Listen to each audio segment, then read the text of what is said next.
Palavra da salvação. Glória a vós, Senhor.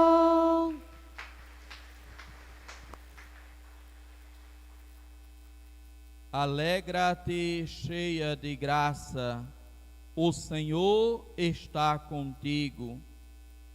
Para Deus nada é impossível. Irmãos e irmãs, estas palavras que o anjo, ao chegar, dirige para Maria, e antes de partir, a ela também dirige, certamente ficaram gravadas em seu coração, assim como era o seu hábito e costume, e conforme nos relata o evangelista São Lucas. Maria conservava todas estas coisas em seu coração. Vamos então, irmãos e irmãs, nesta nossa partilha, refletirmos sobre estas palavras do anjo, dirigidas a Maria na sua chegada e na sua saída, ou no seu regresso para o Senhor. Neste dia em que celebramos a Imaculada Conceição de Maria, ou seja, aquela que foi tornada pura, totalmente pura, sem mancha alguma de pecado, sendo possível de ser encontrada nela. Irmãos e irmãs, o anjo, ao chegar naquele local, naquele ambiente, na casa onde Maria estava, fazendo certamente suas obrigações de esposa, suas obrigações de dona de casa, aprendendo também já os ofícios de mulher, de esposa, ela então recebe esta visita inesperada. De repente se encontra diante dela um ser divino, um ser celestial, que ela não sabe quem é, mas que vem lhe dar e lhe trazer uma mensagem da parte de Deus. E o anjo então saúda Maria dizendo: alegra-te, cheia de graça, o Senhor está contigo. Irmãos e irmãs, o convite primeiro do anjo dirigido a Maria é para que ela se alegre. Alegra-te, alegra-te, ó Maria, alegra-te porque o tempo do sofrimento, alegra-te porque o tempo da espera acabou. Deus agora começa a cumprir com as suas profecias, a cumprir com as suas promessas, a cumprir com as suas palavras. Alegra-te é o convite do anjo dirigida a Maria. Depois esta palavra do alegra-te será ainda reforçado diante da reação de Maria, diante daquele ser divino, diante daquele ser celeste. Maria ficou perturbada com estas palavras, sem entender, sem compreender o significado desta saudação, o significado deste convite. Então, como que reforçando ainda o pedido para que Maria se alegre, o anjo vai dizer: não tenhas medo, Maria, porque encontraste graça diante de Deus. Irmãos e irmãs, aquela era uma época, sobretudo, em que as pessoas eram tomadas pelo medo com relação ao Senhor. Basta a gente ver em todos os relatos do Evangelho como as pessoas se sentiam desprezadas ou condenadas ou rejeitadas por Deus, bastando para isso ter uma simples doença, trazer uma simples deficiência, e já era se sentido condenado, castigado por Deus. Irmãos e irmãs, o sentimento que até então se tinha de Deus era sempre de um Deus castigador, de um Deus que estava atento ao mínimo deslize que alguém incorresse, para que logo em seguida Deus pudesse castigar. Não se tinha a imagem de um Deus que era Pai, não se tinha a imagem de um Deus que era misericordioso. Isso veio a ser revelado sobretudo por Jesus Cristo. Maria sendo então filha do seu tempo, Maria sendo então filha desta cultura que tinha medo de Deus, ela então recebe do anjo o convite: não tenhas medo, alegra-te, ó Maria, alegra-te, cheia de graça. E então o anjo revela para Maria que ela era cheia de graça, cheia da graça do Senhor, cheia da graça divina, cheia da graça celeste. Irmãos e irmãs, o anjo convida: alegra-te, cheia de graça, o Senhor está contigo. E aqui também está o motivo que Maria deve se alegrar. O Senhor estava com ela, o Senhor caminhava com ela, o Senhor olhava para ela. Mais do que isso, o Senhor a escolheu desde antes da fundação do universo. É isso que São Paulo diz na segunda leitura da Santa Missa de hoje, acerca de cada um de nós. Em Cristo, Deus, o Pai, nos escolheu antes da fundação do mundo. Se Deus nos escolheu, igualmente escolheu Maria antes da fundação do mundo. Em Cristo Jesus, no seu Filho, naquele que se encarnaria, naquele que precisava de uma mulher que desse o seu sim, porque sendo Ele todo-poderoso, aquele para quem nada é impossível, é igualmente um Deus educado, um Deus que chega pedindo licença, um Deus que chega pedindo para entrar. Não é um Deus que sai derrubando portas, não é um Deus que sai derrubando liberdades, é um Deus que respeita a liberdade de cada um. Envia um anjo para comunicar a Maria qual é o plano de Deus para ela, mas nesta comunicação pedir a sua liberdade, pedir o seu sim, pedir a sua aceitação. Nada Deus faz sem a nossa liberdade, sem a nossa aceitação. É preciso querer, é preciso aceitar, e com Maria não foi diferente. Para tão grandiosa missão, Maria precisava estar livre, dizer livremente o seu sim, dizer com toda a sua liberdade a sua resposta, resposta que foi afirmativa: eis aqui a serva do Senhor, faça-se em mim segundo a tua palavra. Irmãos e irmãs, o anjo vindo da parte de Deus explica para Maria o que nela deve se acontecer, o que nela acontecerá se ela disser sim, se ela aceitar, se ela acolher o plano de Deus para ela e nela para toda a humanidade. Alegra-te, cheia de graça.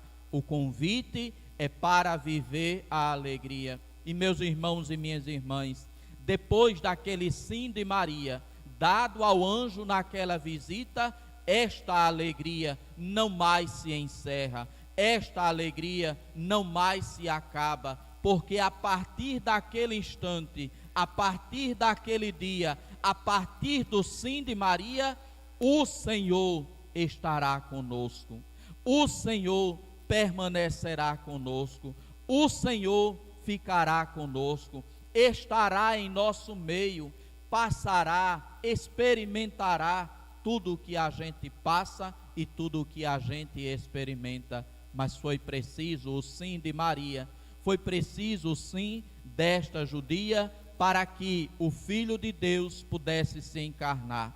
Aquele Deus para quem nada é impossível, quis que uma jovem desse o seu sim para que o seu plano pudesse acontecer, pudesse se realizar.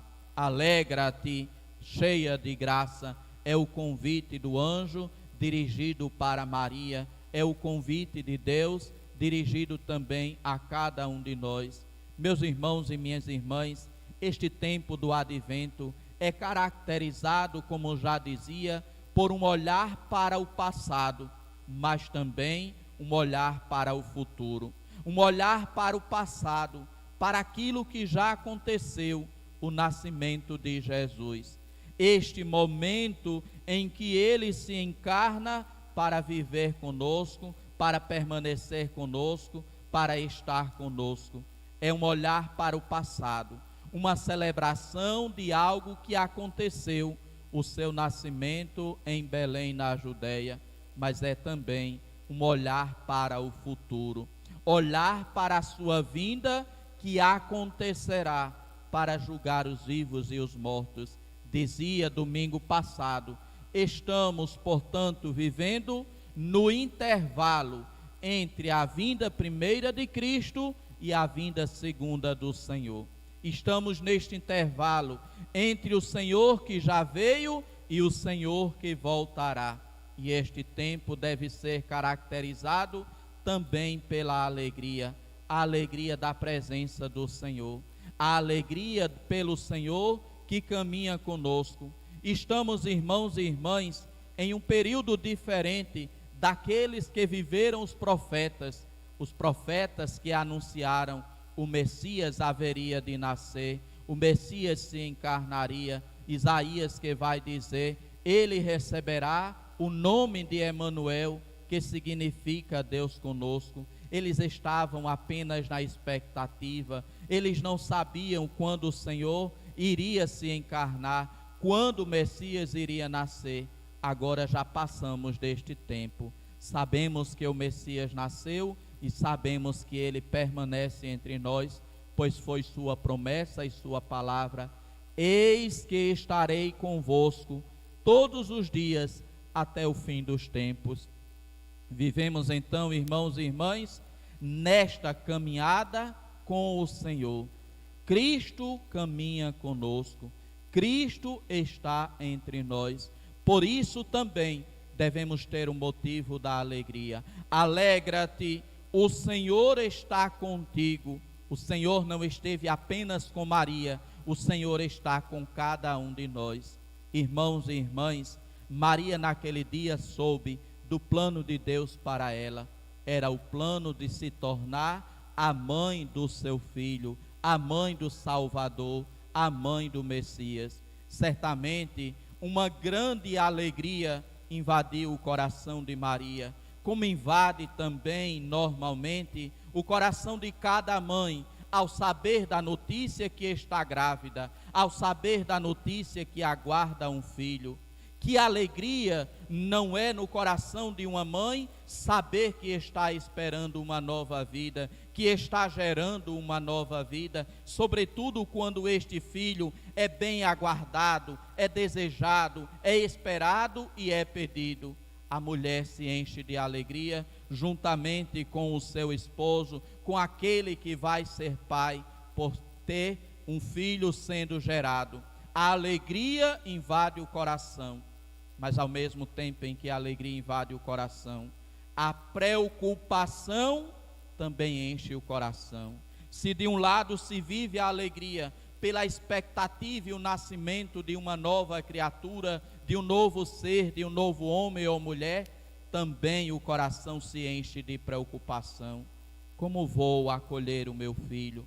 Como vou receber esta minha filha? Como vou educar esta criança? Será que serei um pai, uma mãe capaz de criar e de educar o filho como ele deve ser educado, como ele deve ser criado? Cada um, irmãos e irmãs de vocês, que já viveram esta fase, ou que estão vivendo esta fase, experimenta na própria pele esta alegria e esta preocupação. Alegria por um filho, alegria por uma filha, mas também preocupação por este mesmo filho e por esta mesma filha. Preocupação em dar o melhor, preocupação em oferecer o melhor, preocupação em educar bem, preocupação em criar bem. Meus irmãos e minhas irmãs, certamente não foi diferente para com Maria naquele dia. A alegria invadiu o seu coração, por saber-se, por tomar consciência de que ela foi escolhida pelo Senhor, escolhida para ser a mãe de Deus, escolhida para ser a mãe do Salvador. mas certamente quanta preocupação naquele dia tomou conta do coração de Maria, do coração daquela mãe que dava os seus primeiros passos, gerando no seu ventre o Filho de Deus. Irmãos e irmãs, Maria viveu também em tudo a nossa condição, menos o pecado, porque do pecado ela foi preservada por Deus. Maria também se angustiou, Maria também se preocupou, Maria também se decepcionou ao longo de sua caminhada e de sua jornada.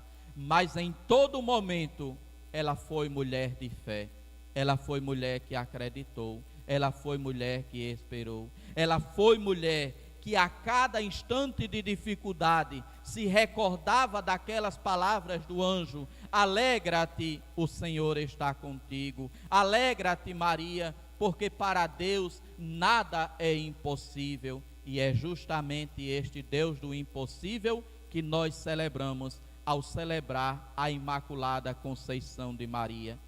Como, meus irmãos e minhas irmãs, não entender que Deus quis preservar aquela que seria a mãe do seu filho? Como não entender isto? Como não aceitar isso? Meus irmãos e minhas irmãs, não aceitar que Maria foi preservada do pecado é não acreditar nesta palavra do anjo: para Deus nada é impossível. Se Ele é poderoso a ponto de nos perdoar, Ele é poderoso igualmente a ponto de preservar uma criatura sua da mancha do pecado. Ele tem poder para perdoar, e se Ele tem poder para perdoar, Ele tem poder também para preservar. E foi isto que Ele fez com Maria: a preservou do pecado. A nós Ele não preservou, a nós Ele perdoou. Perdoou concedendo em Jesus Cristo o seu perdão. Em Jesus Cristo também Maria foi preservada. Ela é a primeira salva, ela é o primeiro fruto da salvação operada por Cristo na cruz, do sangue derramado na cruz para nos salvar, para nos purificar. Ela não precisou ser manchada pelo pecado para ser salva por Cristo. Ela foi salva por Cristo, sendo preservada do pecado. Deus não permitindo que o pecado nela tocasse, porque nela Ele quis manifestar o seu poder.